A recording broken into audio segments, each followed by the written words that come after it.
Olá, eu sou o pastor Rogério Correia e esse é o podcast Pensando sobre Verdades Eternas. Seja bem-vindo. Olá, hoje eu gostaria de tratar com você em um dos momentos talvez mais duros de Jesus com os discípulos, em que Jesus lhes disse: Olha, vocês não são obrigados a ficar aqui. Se vocês quiserem, vocês podem ir embora. E então, como resposta a essa dura palavra de Jesus, Pedro pronuncia uma das maiores pérolas das Escrituras que marcam a nossa vida até hoje. Esse texto eu quero ler com vocês no Evangelho de João, capítulo 6, versos de 47 a 68. O texto diz o seguinte: Eu lhes digo a verdade, quem crê tem a vida eterna. Sim, eu sou o pão da vida. Seus antepassados comeram maná no deserto, mas morreram. Quem comer o pão do céu, no entanto, jamais morrerá. Eu sou o pão vivo que desceu do céu.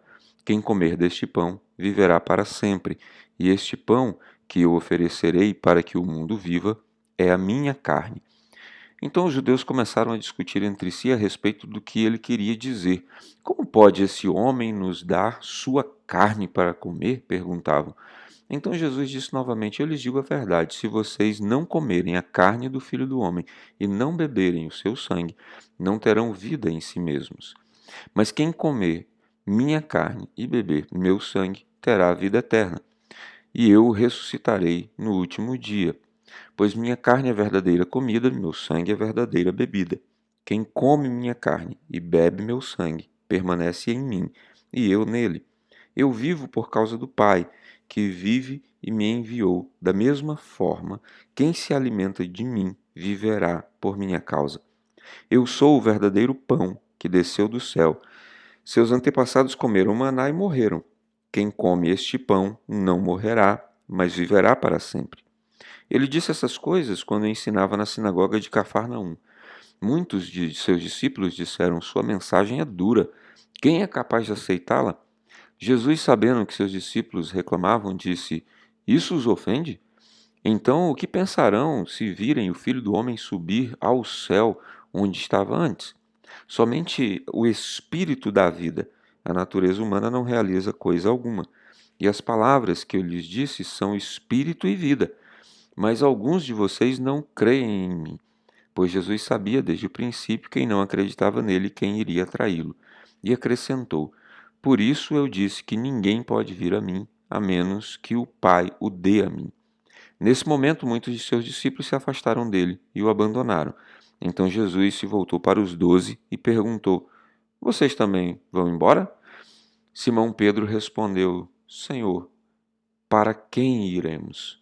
O Senhor tem as palavras da vida eterna. Muito bem, queridos. Nesse texto, Jesus então está ensinando algo precioso a respeito do discipulado. Ele disse que é preciso que comamos do seu corpo, da sua carne, e bebamos do seu sangue. Os religiosos que estavam ali presenciando aquele discurso na sinagoga de Cafarnaum ficaram em crise com essa declaração de Jesus porque a trataram como uma declaração literal. E, num certo sentido, essa declaração tem um aspecto de literalidade. É óbvio que nós não precisaremos comer literalmente da carne do corpo de Jesus, do corpo físico de Jesus, mesmo porque esse corpo já foi glorificado. Também não beberemos literalmente deste sangue, mas precisamos participar das mesmas experiências. Foi a isso que Jesus se referiu quando ele instituiu a ceia do Senhor entre nós, dizendo: Isto é meu corpo e isto é o meu sangue que é derramado por vocês. Façam isso em memória de mim. Portanto, todas as vezes que participamos da experiência da ceia do Senhor, nós estamos relembrando a decisão espiritual que tomamos de comer do mesmo corpo e beber do mesmo sangue. O que quer dizer isso? Comer do mesmo corpo e beber do mesmo sangue. Quer dizer que nós estamos decidindo, ao seguir Jesus, ao nos tornar discípulos de Jesus, experimentar das mesmas experiências que ele teve no corpo, das mesmas experiências que o levaram à morte, porque a carne fala daquilo que ele viveu no seu corpo, dos seus sofrimentos, das suas marcas, sobretudo daquilo que o autor de Hebreus fala quando trata disso, dizendo: o filho aprendeu a obedecer por meio daquilo que sofreu. O que quer dizer que, por termos passado tanto tempo longe de Deus na nossa vida, por termos nascido fora da presença de Deus, nós precisamos passar por experiências de sofrimento para aprender o caminho da obediência. Sem que passemos por experiências de sofrimento, dificilmente conseguiremos disciplinar o nosso corpo a servir a Deus, pelo menos não voluntariamente. Se isso fosse possível, nós não precisaríamos de Jesus e do seu sacrifício. Bastava que nós fizéssemos um esforço pessoal, uma autocontenção, para que nos tornássemos religiosos, espiritualmente evoluídos, pessoas boas naturalmente. No entanto, nós precisamos que um justo Jesus morra por nós para conseguirmos realizar isso. Então, nesta necessidade que nós temos de Deus, nesta necessidade que temos de Jesus, precisamos tomar a decisão de comer da sua carne e dizer: eu quero viver no meu corpo todas as experiências de obediência, todas as experiências, inclusive de sofrimento, que foram vividas no teu corpo. Foi dessa maneira que os primeiros cristãos entenderam o relacionamento com Jesus, e é por isso que eles tinham disposição para sofrer martírio, inclusive. Eles tinham disposição para sofrer por Jesus. Eles tinham disposição para dizer: eu sou de Cristo, mesmo que eu seja torturado, mesmo que eu sofra na minha carne, porque eu comi da carne de Cristo.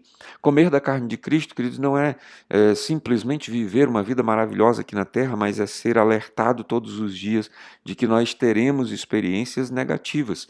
E um cristianismo que procura nos vender experiências apenas positivas não é um cristianismo baseado no corpo de Cristo.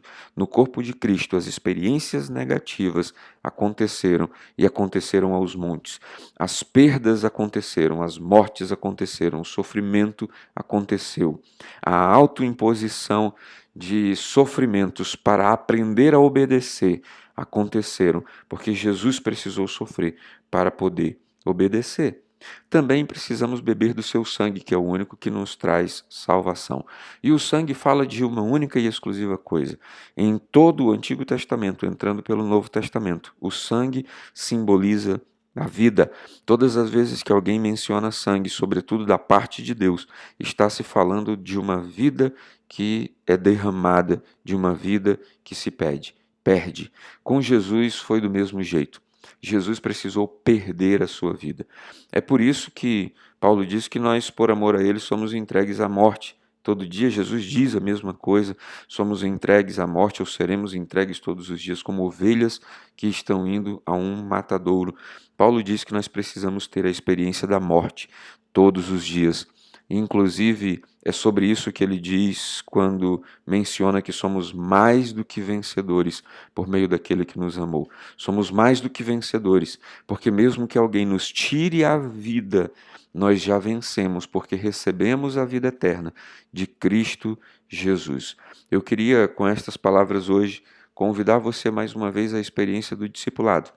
Não a um discipulado que considera a graça de Jesus uma graça barata, fácil, que nos traz apenas benefícios positivos, mas uma graça sólida, uma graça firme, baseada na experiência de quem come a sua carne, de quem bebe o seu sangue e diz: estou preparado para servir ao Senhor diante de todas as experiências, especialmente as experiências de dor e sofrimento, para eu aprender o caminho da obediência.